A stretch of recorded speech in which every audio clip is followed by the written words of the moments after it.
안녕하세요. 이번 시간에는 폐허가 된 모습을 연출하는 방법에 대해 알아보겠습니다. 그동안 작업한 지하철 배경을 바탕으로 오브젝트를 분해하고 재구성하여 부서지고 폐허가 된 모습을 표현하는 작업 과정을 보여드리겠습니다.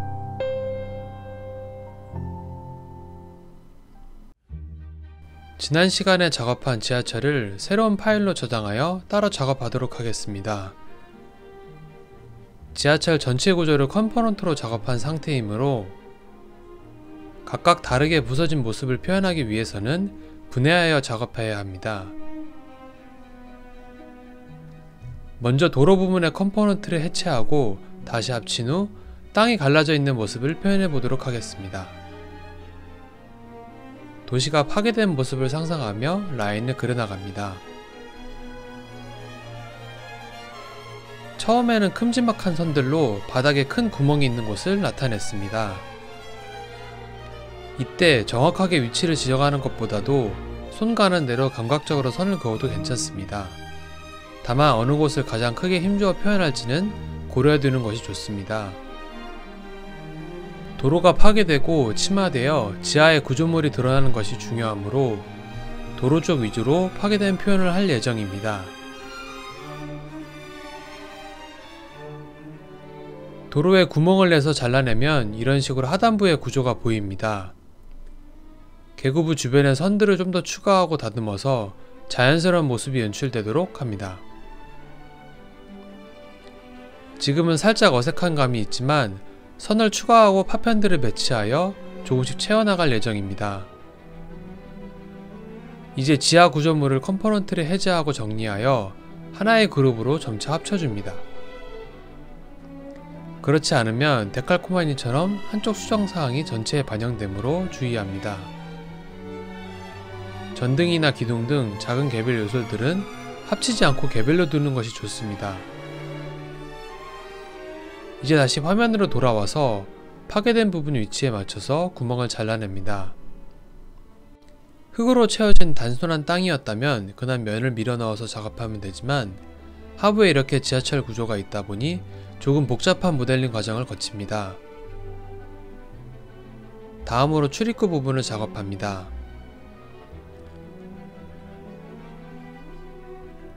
컴포넌트를 해제하였으므로 다른 출입구에 영향을 안 미치는 모습입니다. 기둥이 일부 쓰러져서 지붕 구조가 비스듬하게 가라앉는 모습을 표현해 주겠습니다. 그룹으로 작업한 다음 다른 오브젝트들도 살짝씩 회전하여 충격을 받아 틀어진 모습을 표현합니다. 현실성이 살짝 없더라도 최대한 직각으로 정렬된 부분을 흐트려준다는 느낌으로 작업합니다. 그런 작업의 연장선으로 이제 구조물이 일부 파괴되어 깨진 모습을 표현해 주겠습니다. 우선 모서리 위주로 작업해 나갑니다. 처음에 도로 쪽 작업한 것과 같이 선을 조금씩 긋고 지우거나 밀어 넣습니다. 여러 번에 걸쳐서 나누어 작업하는 것이 좋습니다. 잘라낸 단면을 재질을 다르게 설정하여 표현합니다. 자갈이나 살짝 거친 콘크리트의 재질을 주로 사용하였습니다. 지붕은 파괴되어 크게 두 부분으로 나누어 주었습니다. 우선 반을 잘라낸 뒤 덧붙이거나 잘라내어 파괴된 모습을 표현합니다. 이렇게 하나하나 수작업으로 표현하는 것은 사실 쉬운 작업은 아닙니다. 스케치업이라는 프로그램의 한계상 물리법칙을 적용하여 활용하기도 쉽지 않고 스케치업과 웹툰에서의 선은 아주 중요한 요소이므로 이를 잘 표현하는 것도 중요합니다. 더 효율적인 방법에 대해 계속 고민 중이지만 기본적으로 시간과 노력은 많이 들어가는 작업입니다. 이전에 저장한 이 장면에 보이는 곳을 중점적으로 표현하겠습니다. 나머지 공간은 표현을 최소한으로 하여 작업량을 조절합니다. 갈라진 선은 파괴된 부위와 모서리 쪽에 많이 표현하는 것이 좋습니다. 면을 밀어넣는 방식으로 잘라내는 것도 방법이지만 해당 부분을 일부 지워낸 후 삼각형을 채워나가는 방식으로 끝부분을 처리할 수 있습니다. 후자의 방식이 손이 더 많이 가므로 적절히 번갈아가며 표현했습니다. 이렇게 각 꼭지점을 이어서 잘라진 부분의 면을 채워나갑니다. 각도가 어색한 부분을 지우고 조금씩 수정하면서 작업합니다.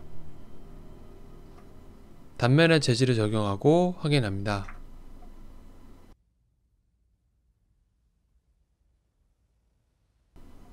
다음으로 주변에 떨어진 파편을 표현하도록 하겠습니다. 직육면체를 만들고 조금씩 깎아 내려가면서 형태를 만듭니다. 임의의 선들을 그려놓고 잘라내고 조금씩 이동하여 변형시킵니다. 선을 그대로 두면 각진 형태의 작은 파편들이 되고 매끄럽게 해주면 돌멩이 같은 표현이 됩니다. 두 가지 요소들을 적절히 섞어서 땅에 흩뿌려 주도록 하겠습니다. 복사하고 주변에 배치한 뒤 조금씩 각도를 회전하거나 크기를 바꿉니다. 작은 파편들이기에 한두 개의 객체만 사용하고 복사해도 크게 어색하지 않게 됩니다. 각진 파편까지 제작한 후 배치해 주었습니다. 파편들은 그룹으로 묶고 관리해주고 적당히 흩뿌려 배치해줍니다. 저장한 장면을 확인하고 부족한 부분들을 다시 채워나갑니다. 다음으로 흙더미도 표현해 주었습니다. 살짝 둥근 형태를 만들었고 선을 정리합니다. 재질을 적용하고 스케일을 조절하여 적절한 공간에 배치합니다. 보통 모서리 선들이 어색하거나 처리가 어려울 경우 이 오브젝트를 활용해 가려주었습니다. 스케일을 원 크기보다 훨씬 많이 조정하면 재질의 텍스처의 비율이 달라지므로 주의해야 합니다. 이 경우 분해하고 다시 그룹으로 만들면 텍스처가 기본 크기로 조정됩니다. 다음으로 건물들에 간단한 디테일을 추가하겠습니다. 보통 상가 건물의 경우 기둥가보, 바닥, 그리고 벽체 등으로 이루어져 있습니다. 이를 간략하게 만들고 일부 파괴된 모습도 같이 표현해 주겠습니다. 먼저 각층 바닥을 제작합니다. 다음으로 기둥을 제작합니다.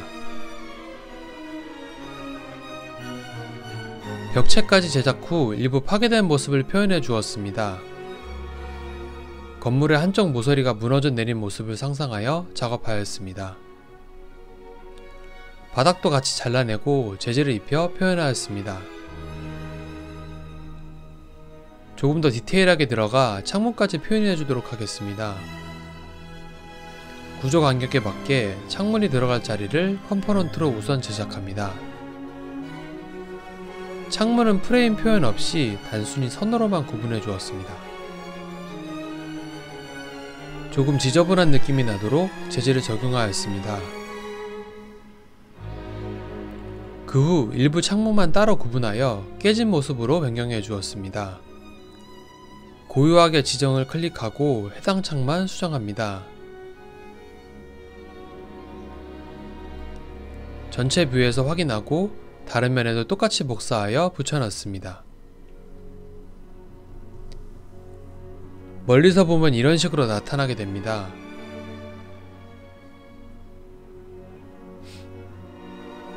순서가 살짝 다르지만 지층이 파괴되어 지하철 철로까지 뚫린 곳을 제작하겠습니다.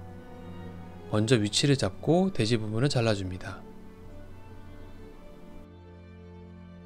아래 부분에 어떤 식으로 파괴된 모습을 표현할지 생각하며 작업합니다. 집안이 주저앉아서 건물이 같이 기울어진 모습을 상상하였습니다. 두 가지 이상의 축으로 회전시키면 좀 더 자연스럽게 표현할 수 있습니다. 제일 하단의 플랫폼 천장 구조도 일부 잘라내어 주었습니다. 곡선면을 자를 때는 먼저 전체 선택하여 숨겨진 선을 확인하고 그에 맞춰서 선을 그어줍니다.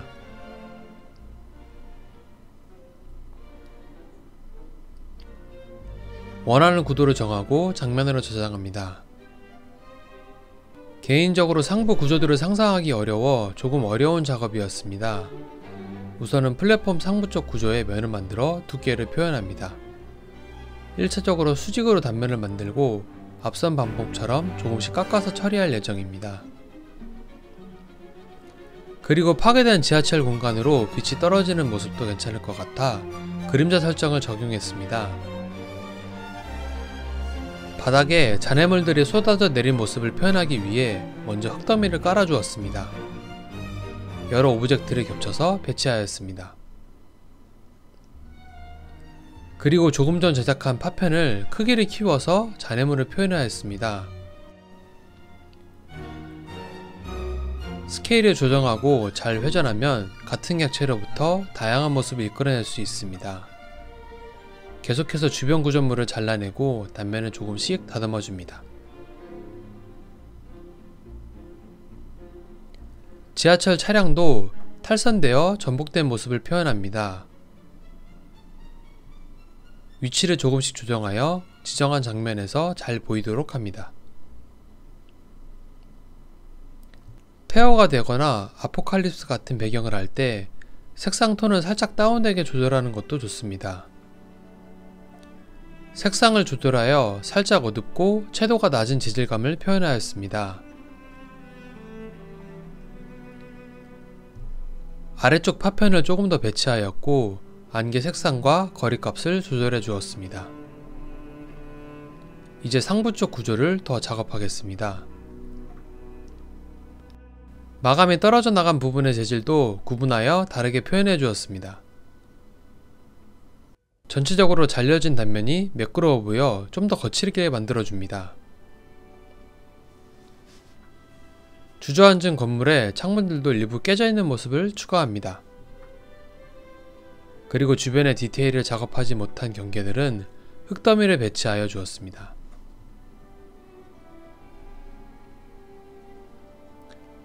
작은 디테일들을 추가하여 작업을 마무리합니다. 지정한 장면 이외의 나머지 공간들은 나중에 추가적으로 작업하여 업로드할 예정입니다.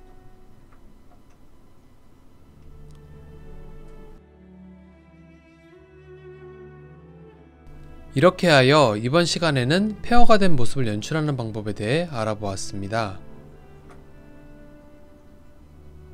하나하나 일일이 수작업으로 작업해야 하는 번거로움이 있지만 그래도 조금씩 만들어지는 과정을 보면 뿌듯함을 느낄 수 있는 작업이었습니다. 다음에는 더 좋은 영상과 작품으로 뵐 수 있도록 노력하겠습니다. 감사합니다.